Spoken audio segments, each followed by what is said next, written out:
Son las 7 de la mañana con 16 minutos. Antes de nuestra siguiente entrevista queremos comentarles que circula un comunicado de la organización venezolana de venezolanos en Ecuador, Venecuador, y que dice: ante los acontecimientos ocurridos en la ciudad de Ibarra, uniendo voluntades, hace del conocimiento público el profundo repudio por el feminicidio de la ciudadana ecuatoriana Diana Carolina a manos de este delincuente, sobre quien debe caer todo el peso de la ley, y hacemos extensivas nuestras condolencias a sus familiares y a sus amigos. Este asesinato no es un hecho representativo de la venezolanidad, pues esta se caracteriza en una inmensa mayoría por hombres y mujeres de bien, honestos y trabajadores. Ante los mensajes xenofóbicos que ruedan en las redes sociales, exhortamos a todos los venezolanos que residen en Ecuador a cuidarse y a protegerse, así como a sus familias. Consideramos además que no debería hacerse ninguna manifestación o concentración pública, pues esto sería exponer a la población venezolana en un momento tan crítico como el que se vive. Los buenos somos más, firma esta organización de venezolanos en el Ecuador. 7:18 minutos. Nuestro invitado, Álvaro Rosero, presidente de la Cámara de Medios, y su posición frente al veto parcial del Ejecutivo a las reformas a la Ley de la Comunicación. Buen día. Vamos a ver un video introductorio y esto nos va a permitir iniciar este diálogo. El Ejecutivo envió el viernes pasado un nuevo proyecto de reformas a uno de los artículos de la Ley Orgánica de Comunicación y el veto parcial a las reformas aprobadas por la Asamblea Nacional. De inmediato, algunos de los temas que contienen ambos documentos. Desde el viernes último se encuentra en la Asamblea Nacional el veto parcial al proyecto de reformas a la Ley Orgánica de Comunicación. Incluye 26 cambios al proyecto aprobado por el Legislativo. El documento incluye a su vez la objeción al artículo 1 del cuerpo legal, que reafirma la protección del derecho a ejercer la libertad de expresión, a buscar, a recibir y difundir información e ideas de toda índole a través de medios de comunicación. Además, el Ejecutivo propone que el Consejo de Regulación, Desarrollo y Promoción de la Información y Comunicación sea el ente encargado del sistema de comunicación social y que el organismo se integre por delegados del Ejecutivo, los Consejos Nacionales de Igualdad, el Consejo de Participación Ciudadana y Control Social, los gobiernos autónomos descentralizados y el Consejo de Educación Superior. El veto también propone 16 atribuciones para el Cordicom, entre estas regular la difusión de contenidos en la televisión, radio y publicaciones de prensa escrita que contengan mensajes de violencia explícitamente sexuales o discriminatorios. Además, la eliminación del artículo 98 de la Ley de Comunicación, que prohibía pautar productos comunicacionales de extranjeros. El concepto de responsabilidad ulterior, de acuerdo con el veto, pasa a ser reemplazado por el de responsabilidad civil. Otro de los temas que incluye el veto del Ejecutivo es el de las frecuencias de radio y televisión abierta. También el cierre de la Supercom y el futuro de su personal. Un tema de debate durante los últimos días fue el artículo 5 de la norma. El Ejecutivo envió paralelamente un proyecto de reforma que define a los medios de comunicación social. Néstor Aguilera, Telediario. Este es el tema, 7 de la mañana, 20 minutos, y nuestro invitado Álvaro Rosero, presidente de la Cámara de Medios. Buen día, gracias por estar aquí. Su posición y la de sus representados frente a las propuestas del veto parcial del Ejecutivo. Eduardo, buenos días, muchas gracias. Creo que en términos generales los medios de comunicación del país podemos sentirnos de alguna manera más tranquilos hoy en función de aspirar a que el veto del Ejecutivo, que corrige algunos errores que se sucedieron en el trámite en la Asamblea, nos permiten realizar un trabajo dentro de parámetros de mayor tranquilidad, sobre todo relacionados con el trabajo periodístico. No podemos dejar de decir que algunos temas lamentablemente se quedaron pendientes y otros, y lo más importante me parece que es esto, otros dejan hacia el trabajo, por ejemplo, del reglamento y de otros reglamentos, normas secundarias que deberá dictarse por parte del Cordicom, en muchos casos, del Arcotel en otros, deja al pendiente a los concesionarios, por ejemplo, lo que signifique la suerte de las concesiones que administran.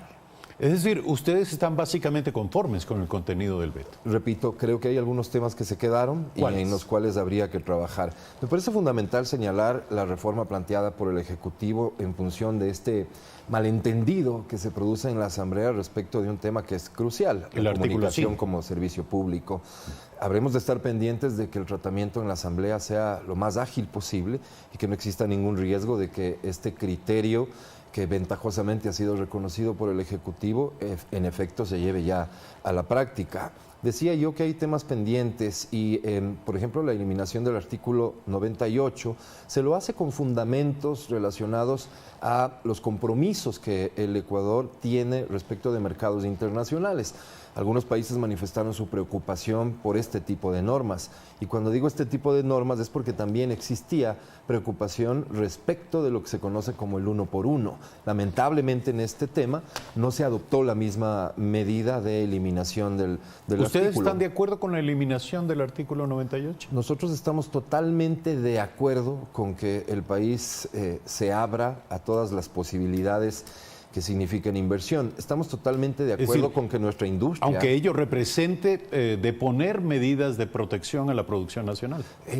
Siempre hemos sido escépticos, y le hablo tal vez a forma personal, Eduardo, respecto de este tipo de procedimientos que culturalmente en unos casos y en otros respecto de una industria como la audiovisual pretenden proteger a nuestros productores. Creemos que hoy es muy complicado lograr esto y sobre todo lo que hay que considerar del lado de los medios es que esto significó en alguna medida la reducción de inversión publicitaria en los medios de comunicación. Simplemente hay empresas multinacionales que no podían acceder a la tropicalización de este tipo de contenidos publicitarios o a la producción nacional de este tipo de contenidos publicitarios y eso significó básicamente una reducción que consta en cifras, ha sido importante lamentablemente. Pero una empresa que está dispuesta a no poner publicidad por esas razones, en el fondo no necesita esa publicidad para sobrevivir. Bueno, es probable que sí, es probable que no, Eduardo. Es probable que las normativas internas, es decir, que los esquemas de trabajo propios de estas multinacionales que no son adoptados en nuestro país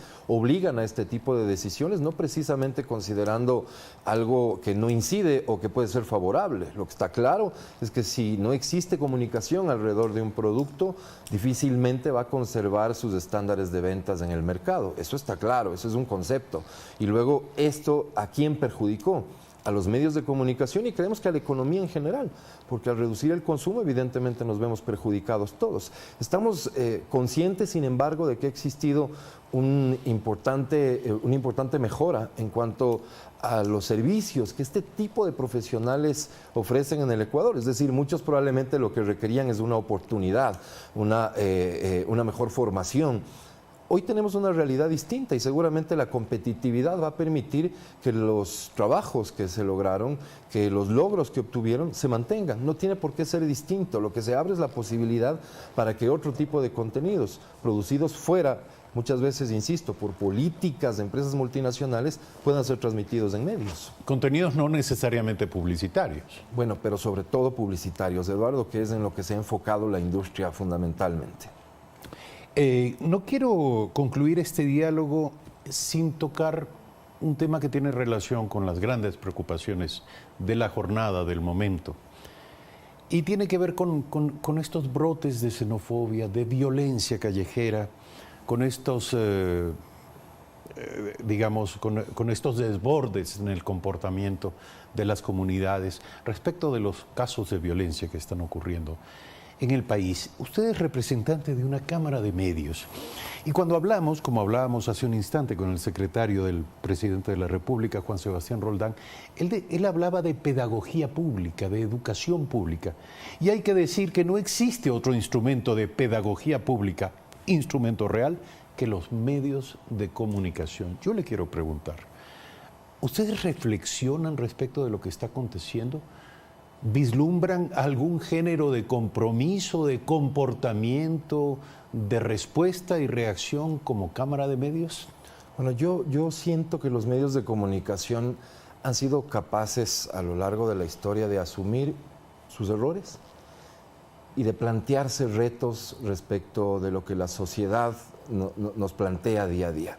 Lo que estamos viviendo hoy en el Ecuador sin duda nos debe llamar la atención a todos, a medios de comunicación, nos debe llamar la atención a todos los ciudadanos, nos debe llamar la atención en nuestro rol de padres, nos debe llamar la atención respecto de lo que hacemos en nuestras familias, de las discusiones que sostenemos. Habemos quienes creemos y estamos convencidos que la comunicación puede efectivamente ser y convertirse en un actor fundamental dentro de este término que me llama la atención, la pedagogía pública. Estamos dispuestos a asumir nuestro rol.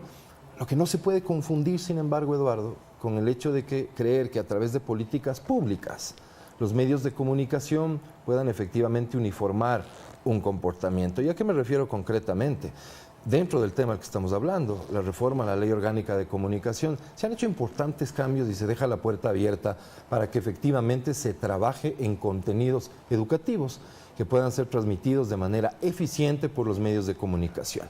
No dejando conceptos abiertos, no dejando a la interpretación de cada medio o de otros actores lo que significa el compromiso de los medios de comunicación y no permitiendo bajo ningún punto de vista que se aprovechen de estos espacios para, en cambio, transmitir ideas estrictamente de orden político. Creo que en ese sentido la reforma ha dado pasos muy importantes. El reto está para todos. El reto es para quienes de alguna manera hoy asumen responsabilidades como el Cordicom para legislar en cuanto a normas secundarias.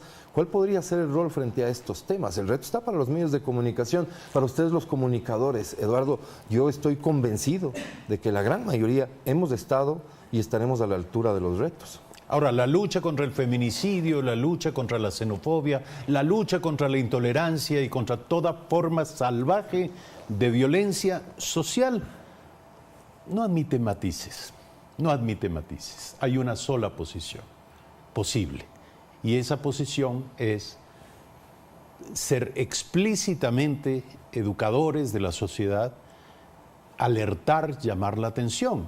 Entonces, dudo que este tipo de temáticas caigan en el terreno de la manipulación política que se llama, aunque son temas profundamente políticos.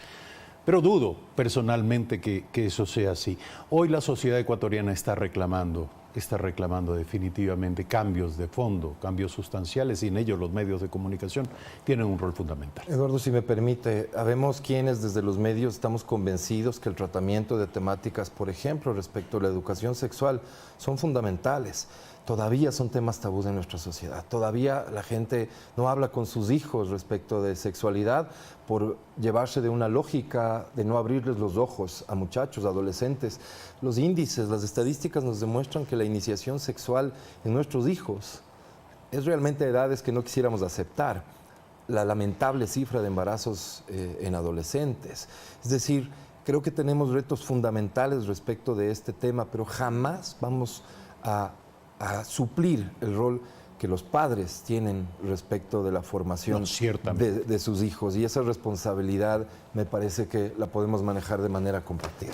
7 de la mañana, 29 minutos. Álvaro Rosero, presidente de la Cámara de Medios. Lo han escuchado ustedes en esta mañana. Gracias por estar aquí.